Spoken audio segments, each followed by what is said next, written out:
வணக்கம் மக்களே! தமிழக மக்கள் அனைவருக்கும் வணக்கம் மக்களே! ரேஷன் அட்டைதாரர்களுக்கு தற்போது மிக முக்கியமான மகிழ்ச்சி தகவல் ஒன்று வெளியாகியுள்ளது மக்களே!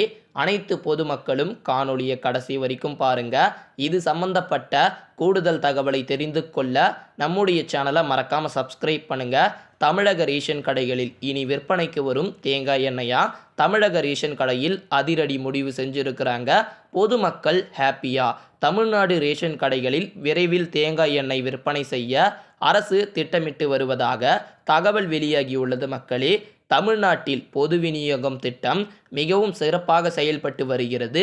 இந்த ஒரு திட்டத்தில் செயல்படும் பல்வேறு மாற்றங்கள் தமிழ்நாட்டில் ரேஷன் கடைகளில் அரிசி, பருப்பு, சர்க்கரை உள்ளிட்ட பொருட்கள் அட்டை ரீதியாக வழங்கப்பட்டது. அட்டையை பொறுத்து பொருட்கள் வழங்கப்படும் வீதமும் அளவும் மாறி வருகிறது. இந்த ஒரு பொருட்கள் எடை மாறக்கூடாது, ஏமாற்றக்கூடாது என்பதனால் அதை பாக்கெட்டில் அடைத்து விற்பனை செய்ய அரசு முடிவு செய்துள்ளது மக்களே. ரேஷன் கடைகளுக்கு பொருட்கள் சப்ளை செய்யும் நுகர்பொருள் வாணிபக் கழகம் சார்பாக முக்கியமான உத்தரவு ஒன்று சென்றுள்ளது. அதன்படி நுகர்பொருள் வாணிபக் கழகம் சார்பாக வழங்கப்படும் பொருட்களை நுகர்பொருள் வாணிபக் கழக அலுவலகத்தில் ஒரு முறை எடை பார்க்க வேண்டும். ரேஷன் கடைகளுக்கு வந்ததும் ஒரு முறை எடை பார்க்க வேண்டும். நுகர்பொருள் வாணிபக் கழக பொருட்களில் எடை குறைவாக வைக்கப்படும் புகார் காரணமாக இந்த ஒரு உத்தரவு பிறப்பிக்கப்பட்டிருக்கு. ரேஷன் கடைகளில் புதிதாக இனிமேல் தேங்காய் எண்ணெய் விற்பனை செய்ய திட்டமிட்டிருக்கிறாங்க.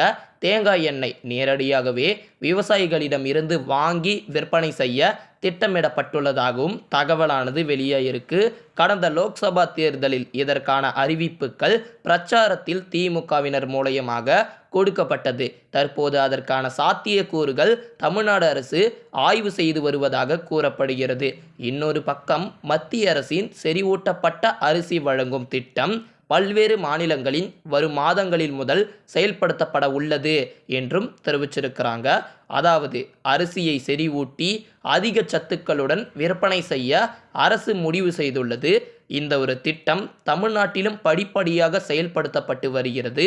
3 கட்டமாக செயல்படுத்தப்பட உள்ளது. இந்த திட்டத்தை இன்னும் சில மாதங்களுக்குள் மொத்தமாக கொண்டு வருவோம் என்று தமிழ்நாடு அரசு தெரிவித்துள்ளது.